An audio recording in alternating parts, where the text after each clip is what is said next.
Namaste, my friends. Welcome or welcome back.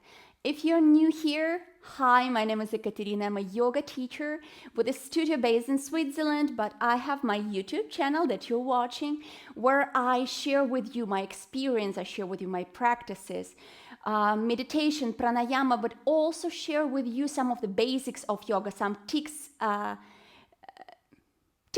tricks, everything that I learned so far, which I started doing yoga since I was like 12 years old. So I had quite some experience in that. I hope that some of them may be useful for you in your yoga journey and can make your yoga journey much more successful, let's say. So, okay. Back to this video. This video will be all about what to do, what not to do, how to prepare yourself, how to actually do yoga, and can you do yoga while you're pregnant. In this video, I will first talk about all of the things not to do or to be careful if you're pregnant. So actually, namaste, my pregnant friends. Maybe you're also a yoga teacher who has some students who came and they told that they're pregnant and you maybe don't really know which positions you can do with them, which not. So first we will talk about all of the things which are in general rules when you're pregnant. So kind of like from the first time, like you got to know that you're pregnant, the test showed pregnant. First of all, congratulations. And till the very last, till the delivery, like all the way, all these 9 months. If you're in the first trimester, you can listen to the overall do's and don'ts.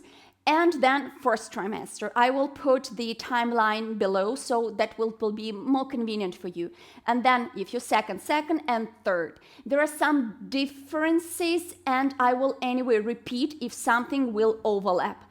But if you want to hear simply overall, that will be in the very, very beginning. So without losing any of your precious time, let's start diving in this topic.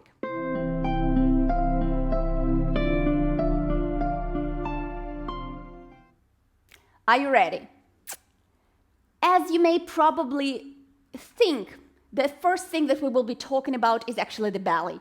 So first of all, yes, you can do yoga. Absolutely, you should do yoga while you're pregnant. This will help you to feel your baby even better, feel your body better, prepare your body for like labor and delivery, this is amazing moment in your life, and yoga actually helps you to thrive a bit more, to understand yourself a bit more. The first and the most important rule is the belly or the abs. So from the moment you got to know that you're pregnant, avoid any positions where you strengthen your muscles of the abs. And I'm not talking about all of them at all. So for example, the pose Ardha Navasana or Navasana, the boat pose, all these things, you should definitely avoid. Like this, like that, all this very strong abdominal work. Or the plank. If you do the plank on your knees, like this. Simply hold it over here. Already we have the activation of the abdominal muscles, just a bit, slightly. If you have any concern during your pregnancy, better to avoid even these simple ones. So abs in general, please don't do, take your time being pregnant and then you can work on the abdominal muscles, on your cubes after. After. There will be time when you will be able to go back to your abdominal work and your doctor will definitely tell you that. Okay, the second one is jumping.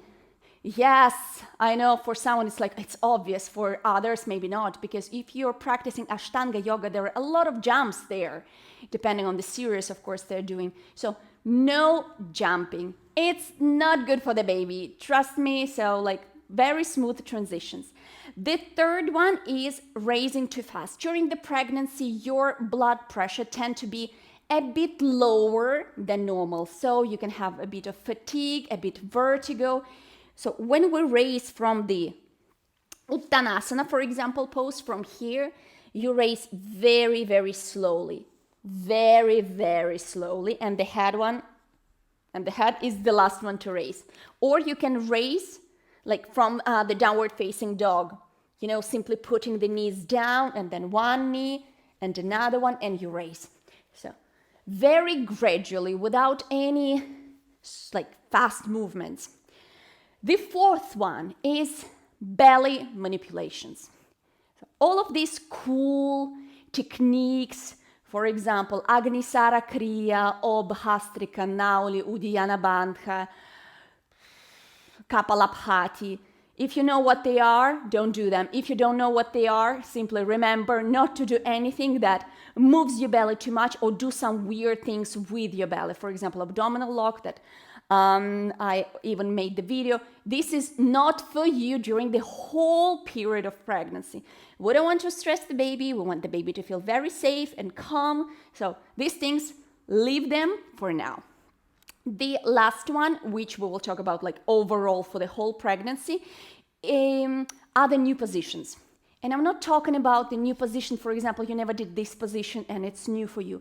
I'm talking about some new, very challenging position, like for example, the crow pose, the Bakasana, or some other maybe very strong, position where you have to keep the balance on your arms, so it's not really inverted, not much abdominal muscles may be involved, but you never did it. There is a chance that to overwork, there is a chance to fall down. These positions you will learn after your pregnancy. So take your time, once again, do only the positions that won't harm you and which are not difficult if they are new for you. If you already practiced all of these positions, and you feel good, you can do them, but please be very careful. Okay, this is all for overall pregnancy. Now let's talk about each and every trimester. The first trimester. In the first trimester, you should be extra careful because this is the moment when from the outside you didn't change too much, the belly is not shown, you're still the same you, but from the inside there are huge changes going on. And for example, you can have the nausea, you can have the dizziness, fatigue, all of these things, or some of them. Yoga will definitely help you. There are a lot of positions of stretching that can help in the first trimester, especially to reduce a bit the nausea. Okay. The most important thing here in the first trimester are the inversions. So all of the positions like the candle pose, the Sarvangasana, or the plow pose, the Halasana, or by all means, even the headstand or handstand, Pincha Mayurasana, all of these crazy things not to do in the first trimester. Please, wait at least these 3 months or something, and then you can start implementing them. So first trimester, no. And the second one, be extra careful with all of the positions on your abdominal muscle. So anything that strengthens them too much, try to avoid. We want the baby to get there, to be attached very nicely, not to go anywhere. So we don't want to hamper the development in any way. And first 3 months, first trimester is crucial for that. Okay. The second trimester, your belly is already shown, maybe a bit, maybe quite a lot, depends. And of course, makes sense. On the second trimester, what you shouldn't do, absolutely no, is not to lay down on the belly. Actually, for some it makes sense. Of course it makes sense. Yes, it's logical. For someone it's why? It's so weird. We don't want to squeeze the belly. We don't want to push it. We want for the baby to have all of the space it needs. So no laying down on the belly. If you're doing any position, kind of like laying down, please stay on your arms, on your forearms, and also on your knees. So don't put too much pressure on your belly and don't squeeze your belly. Another thing, in the second trimester, all of the stretches of the front part of the body. For example, when we do the Ustrasana, the camel pose like that, when you do it, if you feel the super huge stretch in your frontal part of the belly over here, go a bit back. It's too much, or maybe simply if you're not with your hands on your heels, stay like that, opening the chest. Or upward facing dog. You can do it even like this, better on the knees, like better already start on the knees in the second one. And also, we don't arc the back too much. We stay pretty much neutral. Activate the glutes, gazing in front of you, not up, because this increases the stretch and the tension in the frontal part of our body. This is something that we definitely don't want. Okay, the good thing, you can do the inversions. If you feel good, if you don't have any restriction from your doctor, inversions are perfect. Especially the Viparita Karani Mudra, for example, or even the Halasana or any other. If you feel fine, if the baby there is perfectly good, there is no problem with your pregnancy, you can do that. If you feel good on them and you feel like doing them. Okay, the third trimester, the last trimester, where the belly is quite big already. And some of the things I will repeat that were important in the first trimesters, which are, first one, we don't lay down on the belly. I hope that seems obvious because it will be pretty much even impossible to do. We don't lay down on our belly. We don't do the exercise laying down on our belly. The second one, pretty much the same. We don't stretch it too much. So once again, all of the positions where we supposed to stretch all the way up, all the cobra, like all the sphinx, something like this. We don't do that. We activate the glutes and keep the back pretty much neutral. You can open in the chest, better breathe with your chest, shoulders down, but not to elongate too much the frontal part of the body. Okay. Another one, the second one or the third one, let's put it second, first word together. We do all of the positions with our legs, with our feet apart. It doesn't matter if you're standing, you're doing the Tadasana, the mountain pose, or you are doing the Paschimottanasana, the forward fold with your legs straight like that. We open our feet, and the bigger the belly, the more you open your feet, which also makes sense to kind of like have some space here. So feet open.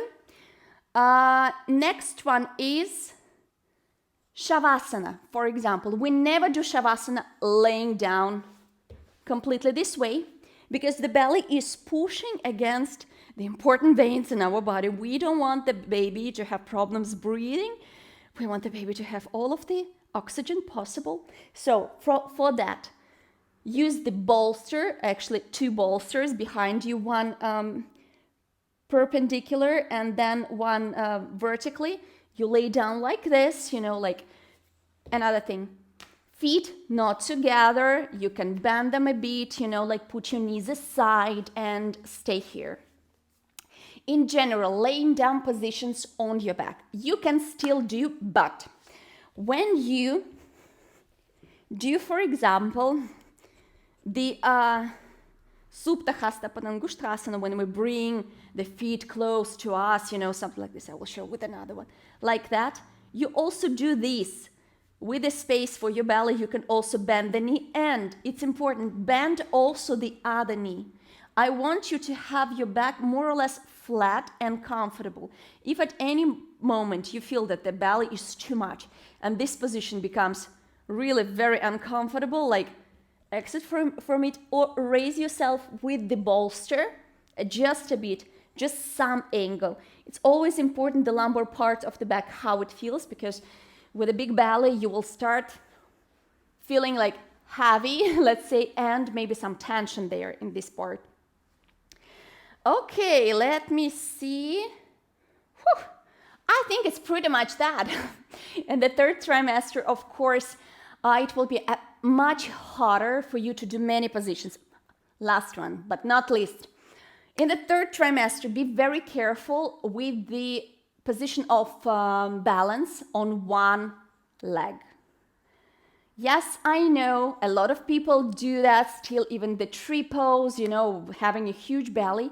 But due to the instability in your pelvic floor, because the body is getting ready for the delivery, there is a lot of hormone which is called relaxin in our body, which relaxes everything, all of the muscles, all of the ligaments, and we don't want them to be so relaxed that actually you can shift maybe in the very awkward, weird way and hurt yourself.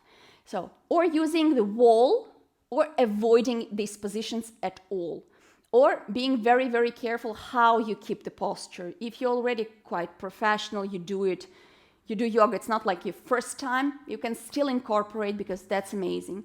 And of course, for example, the mountain pose, the Tadasana, the simple one, it's perfect for all of the trimesters, but especially for the third one, where you should feel rooted with your feet, the body strong, feel your hands, feel your back, your shoulders, kind of like feel your body. Okay, that was it. I really hope that I was able to put the most important things for you in this video, because when I was searching for such information, unfortunately, I was not able to find it. I had to put it together from different sources, go to study, and then I had this full picture. Of course, there's so many more details about how to breathe properly, not to close your mouth, to breathe with your mouth open. But these were the main things for you to know if you teach or if you practice yoga, or maybe you practice yoga at home, to know what to do and not to do depending on your pregnancy journey. So once again, congratulations, you're pregnant, and I wish that yoga gives you this incredible stability, this incredible feeling of you and your baby, and you with your baby. Namaste.